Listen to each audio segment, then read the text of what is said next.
Sorry, Donald, the United States is not a department store. You also want to maybe throw this in here. It looks like we're all socialists now. Yeah, the department store analogy. Eric Bohm had a great piece and reason about this. We've had a myriad of different reasons for why we are imposing tariffs, taxes. Okay, once you start thinking in your head, tariffs are taxes. Taxes that are going to make the country rich and strong. It's going to boost tax revenue, reduce the trade deficit, and we're going to have leverage in future trade negotiations. The latest here, and again, he's running with this. I guess maybe it's certain people. Oh, that sounds good.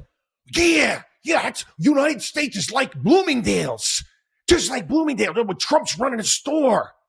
Right. Trump's the general manager of Department Store USA. And I quote, "Think of us as a super luxury store, a store that has the goods." Again, he was saying this when he was having his meeting with Canadian Prime Minister Mark Carney. You're going to come and you're going to pay a price, and we're going to give you a really good price. Last month, in an interview with Time magazine, Trump also said that America was a department store and we set the price. I meet with the companies and then I set a fair price, what I consider to be a fair price.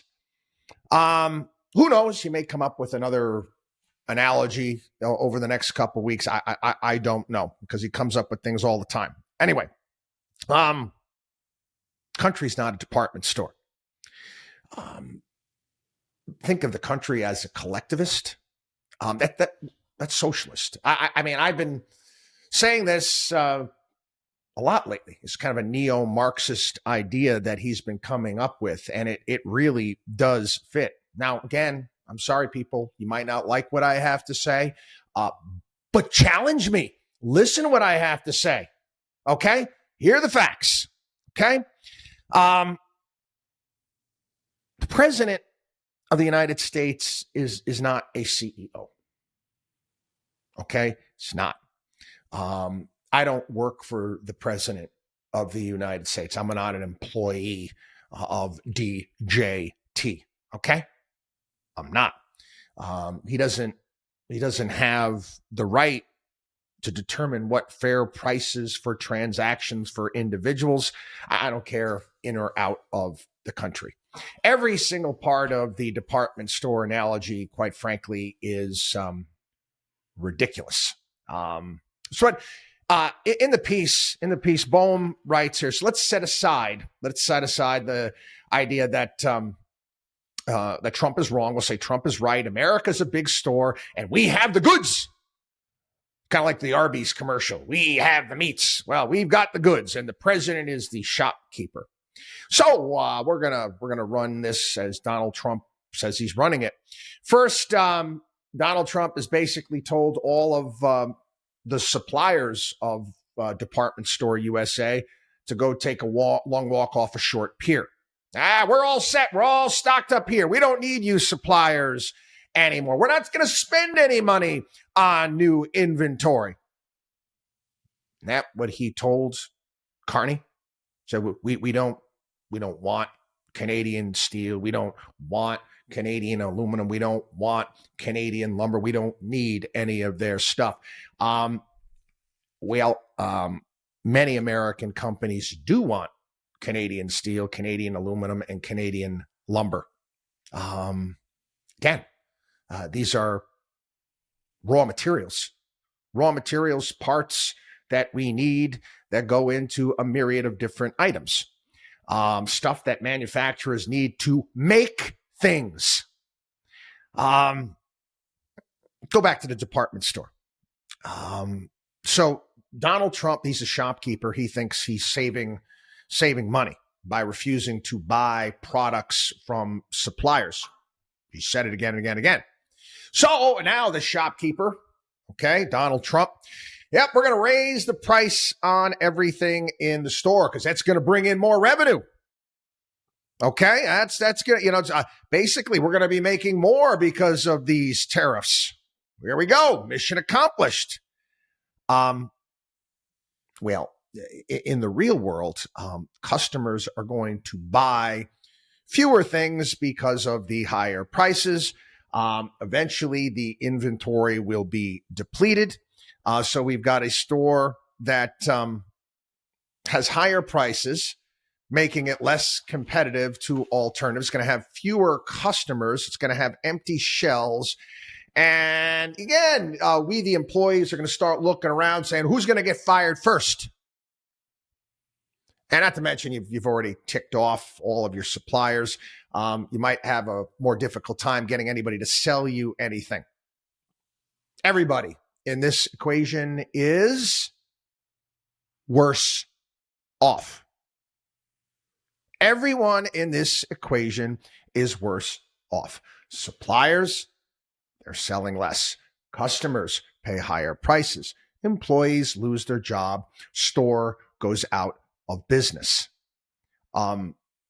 There's a buying and selling component to capitalism.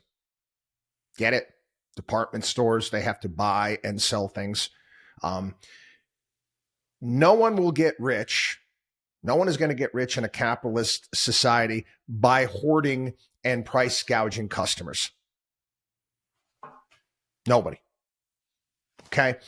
I've called it neo-Marxist and been talking about this for some time. I've also made the comparisons in the past, talking about the country and our economic direction, comparing it almost like a Mussolini's Italy, which is nationalism. Nationalism inherently is socialism, if you actually think about it. Great writer. I have a great deal of respect for. I've cited him over the years. Kevin Williamson just put out a piece and echoing many of my sentiments here. And he's a brilliant writer. Starts it off. Donald Trump is a socialist. And I know, no, Kamala Harris is not Bernie Sanders. No, cackling socialist. Most people don't even know what socialist means. Now, you would ask, you ask a lot of people what socialist is. They're going to throw some sort of woke stuff at you. They're going to start talking about welfare and welfare state. Wrong. Socialism has nothing to do with welfare. Okay? I remember I talked about this on the show where you had the lefties here in this country, and I think it was Bernie Sanders and his ilk talking about the wonders of Scandinavia and their socialist economy. And they got ticked. They're like, we're not socialist. We're not socialist. We have a large safety net. We have a bit of a welfare state, but there's a big difference. Socialism, Williamson writes, doesn't mean high taxes or an expensive welfare state. You don't need socialism to have a portfolio of social welfare programs. Japan has an extensive social welfare apparatus and is far from socialist. Singapore is super capitalist and it has all sorts of welfare. Actually, it gives direct money to poor people. Scandinavians, like I said, have long abandoned the experiments in socialism that wrecked their economies in the post-war decades. Even in Europe, okay, a lot of progressives love, look at all the stuff that they have in Europe, all the free healthcare. They have been slowly but surely moving away from state-owned enterprises and central planning little by little.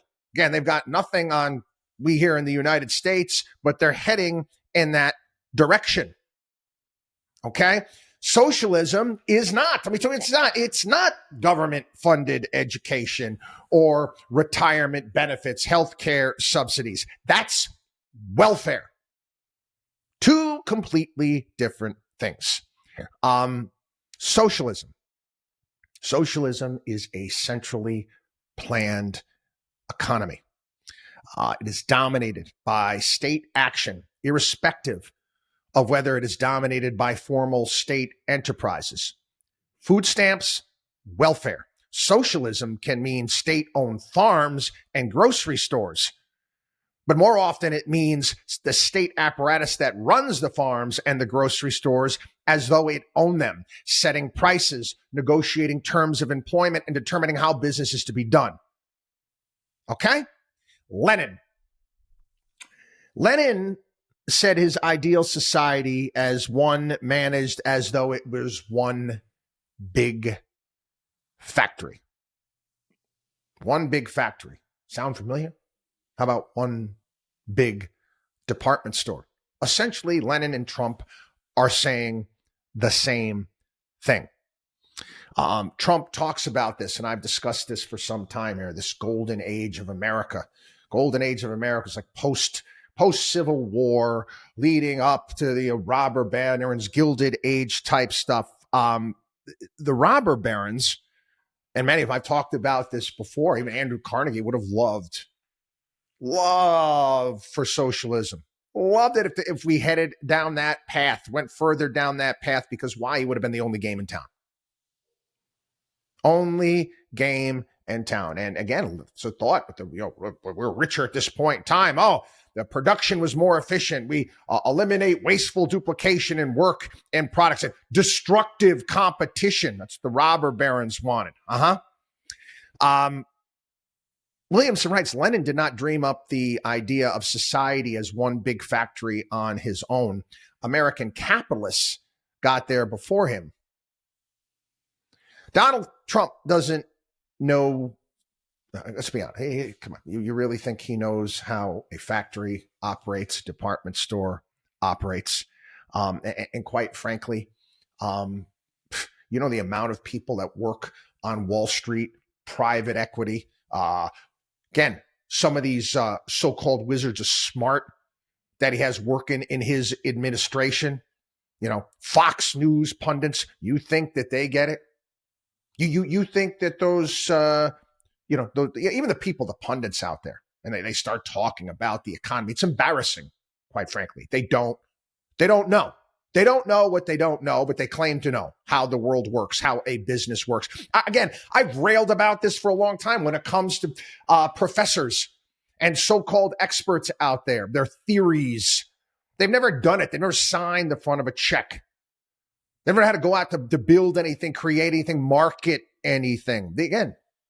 These are the people that are around.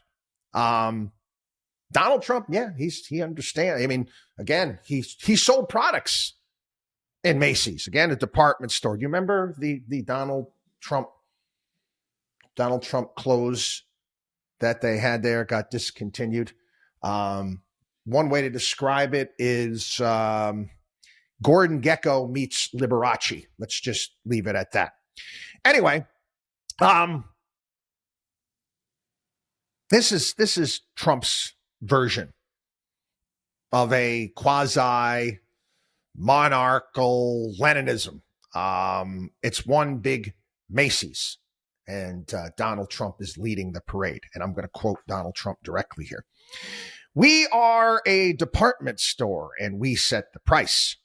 I meet with the companies, and then I set a fair price, what I consider to be a fair price, and they can pay it, or they don't have to pay it. They don't have to do business with the United States, but I set a tariff on countries. What I'm doing is I will, at a certain point in the not too distant future, I will set a fair price of tariffs for different countries. These are countries. Some of them have made hundreds of billions of dollars, and some of them have made just a lot of money. Very few of them have made nothing because the United States was being ripped off by almost every country in the world, in the entire world. So I will set a price, and when I set the price, and I will set it fairly according to the statistics and according to everything else. I am this giant store. It's a giant, beautiful store, and everybody wants to go shopping there. And on behalf of the American people, I own the store and I set prices. And I'll say, if you want to shop here, this is what you have to pay. End quote.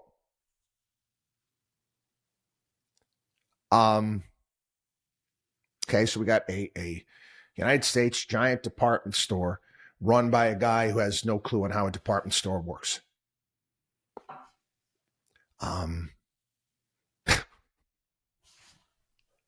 Williamson writes, this is funny.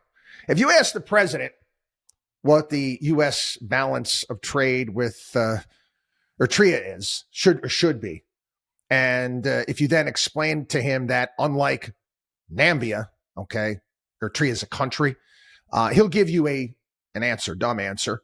But the problem won't be that the answer goes off in one direction or another, but that he and people like him actually think that there is an answer. Again, what do I mean by that? Well, there's got to be an answer.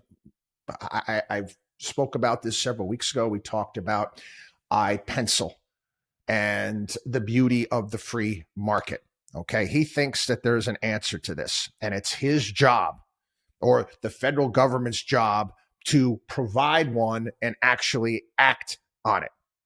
And that the president of the United States can somehow determine, according to the statistics and everything else, what it should be. When asked what the United States should be getting in reciprocal from Canada, he didn't have a clue. He said friendship. Said friendship. According to everything else, that's what he said. Statistics and according to everything else. Just take a grocery store. Williamson gives this example, and this is math. Okay? Play a little math game here. Grocery store has anywhere between 40 to 50,000 unique products. If you want to determine what the correct price of each product should be, even within a fairly narrow range, and how much product should be stocked relative to current inventory, again, within a fairly narrow range, throw in a few other important variables, and then consider all the possible permutations, you end up with a number of possible distributions expressed by a number that has about 200,000 digits. Now, if you took 1 second to consider each possibility, because of course you are the great central planner, you run the store, and you're so smart you can consider every option. It would take you more time to run the numbers for a single suburban grocery store than has passed since the Big Bang. All the time in the world wouldn't be enough. So you think Trump is going to figure out what the price of imported bananas should be from country X relative to country Y, because of course he knows all and sees all? You think that, right? Okay. This is classic. This is what we are. Donald Trump, this is classic socialism. Classic socialism or nationalism. They're basically the same thing. Nationalized industries are socialized industries. Socialized industries are nationalized industries. Nationalized medicine is socialized medicine. That's Jonah Goldberg wrote that. Barack Obama's economic views that we railed against were explicitly nationalist. Trump's view of a man, he can sit there at a desk and he's going to be able to move chess pieces on a board. That's what socialism is all about. You know, the joke is that the tyrants in Moscow back in the day, they had a committee. You know, they had a committee of experts that they would see what was necessary to manage the economy according to their scientific principles. Trump thinks he can do it all by himself. He didn't need a committee. Okay. This is funny because I'm a big Monty Python fan. And he talks about, Hayek's road to serfdom, which I've called over the years, highway to hell, road to serfdom, highway to hell. This is Monty Python's version of Trump's policies. These policies are going to make it more expensive to buy Christmas presents for my kids. Well, maybe your kids don't need so many presents. But wasn't your plan supposed to make us all rich? It will. Think of all the money you'll save when you can't afford to buy anything. Okay. That's what we're dealing with right now. And again, I don't know where there's no conservatives, no Republican party. I mean, you got, Rand Paul, Thomas Massey. Most of the other Republicans are running and hiding. The ones that would, chide and make fun of the Russians and their 5-year plans and the Chinese and their various different plans from wheat production. And again, now they're all, they're bending the knee. They're bending the knee to Comrade Trump. They're not. Because Trump knows, Williamson writes, Comrade Trump knows where the Hallmark Channel should be filming its next Christmas-themed rom-com and what percentage of subcomponents for the flux capacitors should be manufactured in Canada. It's not Kamala Harris, not a cackling socialist. It's not Adam Smith. It's not Milton Friedman. This is not Ronald Reagan. Congratulations. We're socialist. WatchDog on wallstreet.com.